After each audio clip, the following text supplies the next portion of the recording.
Hi, this is Jim Cranston from 7 Every Minute and 7everyminute.com, the podcast and website by, for, and about baby boomers. Thanks for joining me tonight to talk about Thanksgiving happening in the U.S. in just 2 days. So let's get started. But first, the regular reminder, I'm not a medical professional, and I'll be talking about things that I personally find useful and helpful. If you find yourself feeling truly hopeless or depressed, please seek professional medical attention. Or just dial 911 if you can't find a number. I need to dial 911, and also now you can dial 988. In either case, you should find somebody who can provide immediate assistance and somebody to talk to. It's a holiday. I know there's a lot of stresses going on of different kinds. Again, if you have any issues whatsoever, just feeling kind of, this is just overwhelming, 911 or 988 should get you in touch with somebody you can talk the whole thing through with. Good to know for yourself or a friend, like I said, especially over the holidays. So, first off, if you tuned in promptly at 8 Eastern, like my regular followers do, I apologize because I live my life two ways. Either I'm very early or I'm late. And tonight was one of the late nights. So I do apologize for that, but hopefully you'll find the information useful. And if you like what you hear, please leave a like, tell your friends. If you don't, get in touch with us, tell us what you'd like to hear more of. So, just like that, it's time for Thanksgiving in the US. That year really flew by, at least for me. And in the US, Thanksgiving is always on the fourth Thursday of November. So the calendar date may change to the day of the month, but its place in the calendar always stays the same. So one of the nice things about being on a Thursday is that many people then get a 4-day weekend, right? Even more to be thankful for. And since we tend to look at things, a little more positive and proactive here, we're kind of also going to talk about Thanksgiving from that same aspect. A lot of people, both online, offline, and in the newspapers, TV, everything else, they'll say, "Oh, you should be thankful for your friends," or "I'm thankful for my friends, all the good things in my life," and things like that. And that is genuinely excellent. It is a good time to be thankful for all those things. And if all is basically well in your life, that's fantastic. And we're all genuinely happy for you. Seriously. Absolutely. We truly want you to have a wonderful Thanksgiving.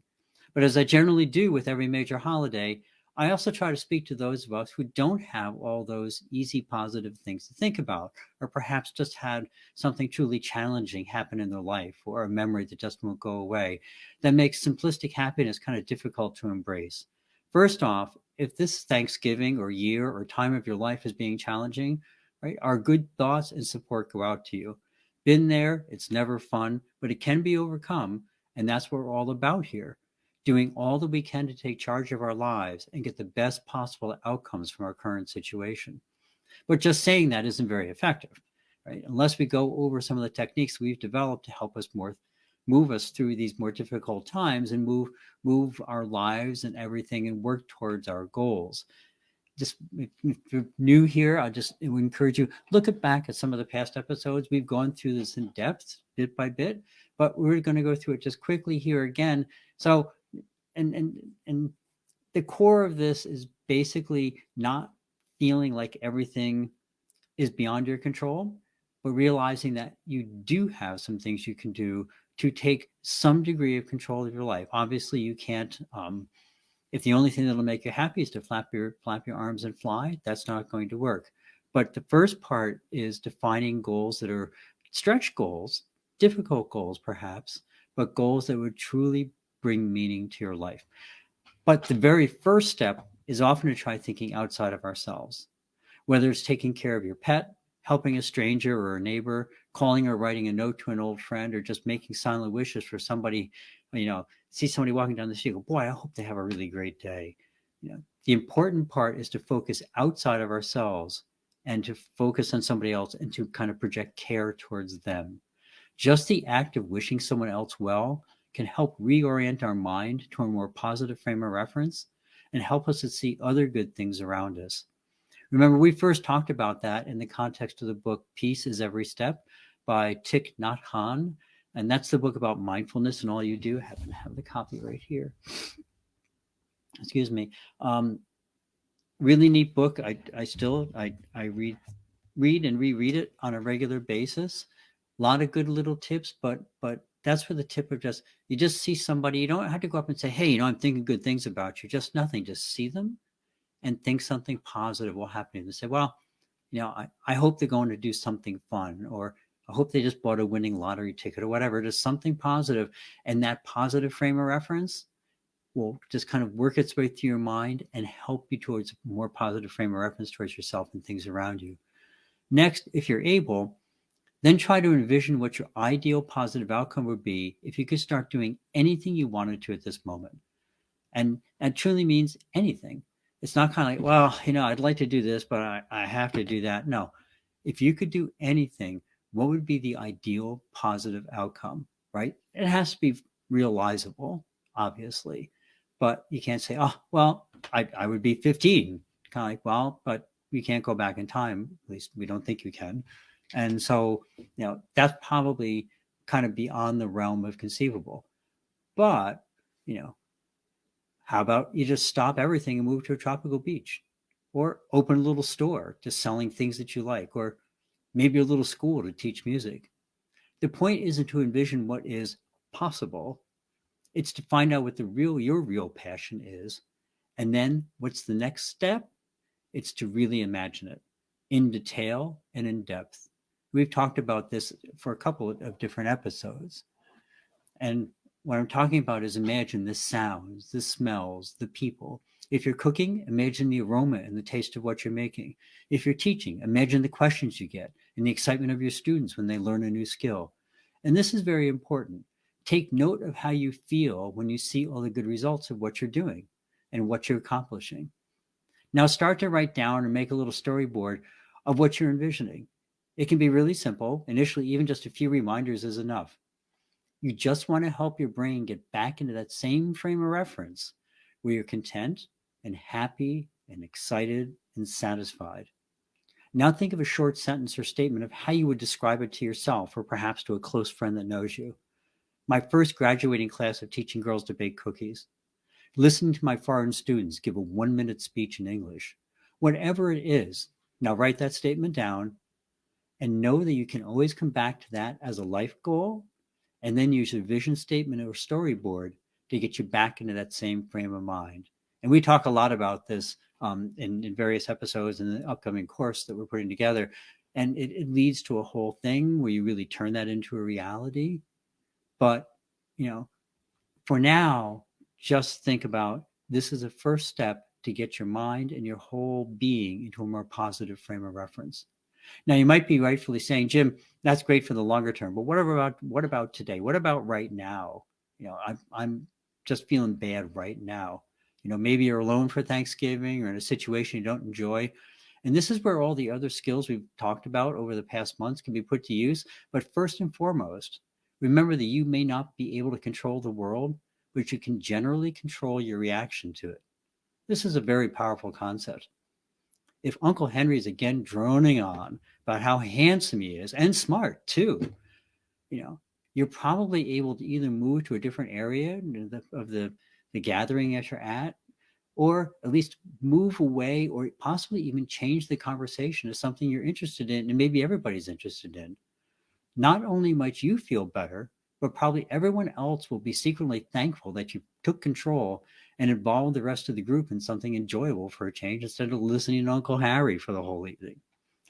But even in more difficult situations, like if you just lost someone close to you, there are things you may be able to do to help ease the loss in that moment. We've talked about this in the context of Day of the Dead in Mexico, where I have family, and they build little altars where they celebrate the lives of the people they lost. And I've seen many of them, and they're really darling. I mean, they recreate that person, and they're there in spirit, and they can envision them, and they can capture that moment again. So do something in honor of their memory, or perhaps in honor of your own happiness. If you can involve other people, so much the better. They'll be there to support you and to share in both your loss and in your growth. But the most important thing is that you're doing something proactive to try and take control of your own happiness in life. What often makes times like holidays so difficult is that we tell ourselves this story that everyone, yes, everyone else is happy except us. And when we do that, We make ourselves a victim of the circumstances, which makes us feel powerless, which makes us very, very unhappy. And I'll just tell you personally, been there, done that. Is probably one of the worst things we do to ourselves. But by doing something proactive, no matter how small, our inner self will start to feel encouraged, and by our working to regain control of our life. And that one little step will encourage more and bigger steps, and we'll start to again realize that we still have goals and dreams of our life. Those goals and dreams might be different than before, but they're still there and they're still important. We'll be offering a whole course on goal setting and envisionment, but hopefully these little first steps will help you feel a little bit calmer, a little bit less adrift during the holidays with it being difficult for you. And of course, even if you're having a fantastic holiday, which hopefully you are, all these same techniques can be used to bring your life satisfaction to a whole new level. So, wishing everyone a happy Thanksgiving and hoping it's the best one possible. And no matter what, remember that you're still in control of how you react to the world. And hopefully, you can frame things that you can find some joy around you, not only for Thanksgiving, but for every single day. So, that's it for the evening. Thank you for joining. Please remember the war in Ukraine. Talk about thinking about outside yourself. That is obviously still going on and still being just as bad as it ever was. UKR7 is up. World Central Kitchen is now listed there. I mentioned that last week. If you want to do something that's really very proactive and very necessary for the people, remember, if you're in the northern parts of the U.S., it's turning into winter. You know, Buffalo just had 6 feet of snow, Buffalo, New York. So winter is certainly here. Ukraine's about our same latitude. So they are also entering winter.